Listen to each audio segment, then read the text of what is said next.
no estamos conformes con los diferentes vetos que el Gobierno de España ha puesto en los últimos meses a este sector agroalimentario.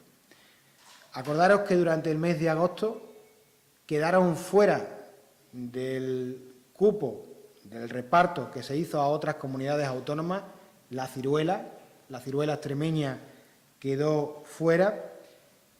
Posteriormente, la ley de la sequía también en un principio quedaba fuera a la comunidad autónoma de Extremadura y vía enmiendas, entre otros del Partido Socialista, se está nuevamente discutiendo esa ley de la sequía en el Congreso para que Extremadura se incluya. Después comprobamos cómo de nuevo el Gobierno nos puso un veto al cava extremeño y no nos dejó crecer lo que nos hubiera gustado con nuevas plantaciones, y ahora nos quiere limitar la financiación de nuevas plantaciones de frutales.